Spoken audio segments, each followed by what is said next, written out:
What about your league before we wrap up here? I want to hear about your bare knuckle league. Did you start this out of nowhere? Did you jump in on something? Is it because you have a passion for fighting still? You still training? Break this down for me.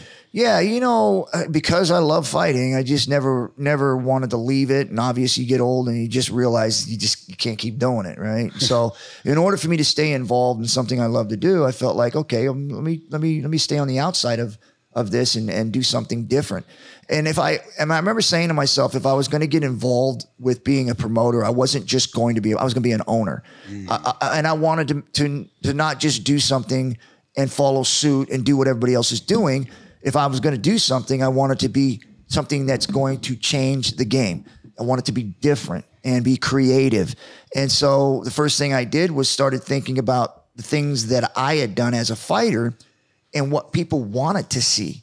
And I remember early on, and you know this very, very well, is early on when we first started doing this, the crowd would always start chanting, stand them up, because it was so hard to digest everything that was happening in the clinch and on the ground. It's hard to see all the little things going on. And I thought to myself, I want to keep it simple, even though it's something that I was very good at. I want to cut out that grappling, and I want to just keep them on their feet. And I was a big boxing fan before I was ever caught up into the mixed martial arts stuff and watching Hagler and Duran and Sugar Ray Leonard. I mean, just some great fights and Holmes and Hagler. I thought to myself, boxing is dying right now. And they just took it off Showtime. They just shut down on Showtime. Yeah. So there's no more Showtime boxing. But yet that fan base is still out there. And this MMA is being shoved down their throats. And I thought, let's bring back boxing. And so I thought to myself, how do I make boxing more exciting? And I thought, okay, let's take down the ropes and the cages, because the worst thing when you go to a fight is not being able to see the fight.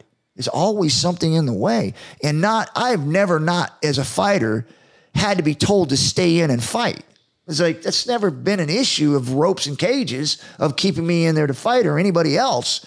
And so I was like, just take them down. The visibility would be different for people sitting in the front row. Visibility for in the stands, it's just open and just slant it, bring it in a pit. So we did that. And I thought that the next thing, especially me as a fighter, worst thing for me was when I get in the middle of a punch combination, a guy would just grab me, like keep me from really knocking them out or having an advantage over them. They just grab you like they did Mike Tyson. When guys would start doing a 2 or 3 punch combo and he would go to counter, they grab him and keep him from fighting. I thought to myself, just take out the clinching, no clinching. And so with those two things of being able to do the bare knuckle with true bare knuckle, no tape, no nothing, is to be able to make the fights more exciting so that it compares or competes with mixed martial arts.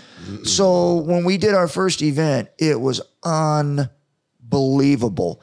Wow, the fights I'm showing him the ring. I'm showing him the ring. Yeah. It was so fast, man. None of the fights got out of the first round. It was true bare knuckle. There was no tape on the hands whatsoever. Just it straight looked phenomenal. Bare knuckle. No tape at all? Nothing. Zero. And the ring looks phenomenal. The stadium looked phenomenal. You did such a great job. You're in your silver vest and your red shirt. All ready to go. Ready to rock. What's the name of your show? Valor. Valor, right? Yep. VAL. Yeah. Valor bare knuckle. Did you get that from Vale Tudo at all? No, I got it from actually the military, the Valor. Nice. Yeah, with the honor, integrity. Nice.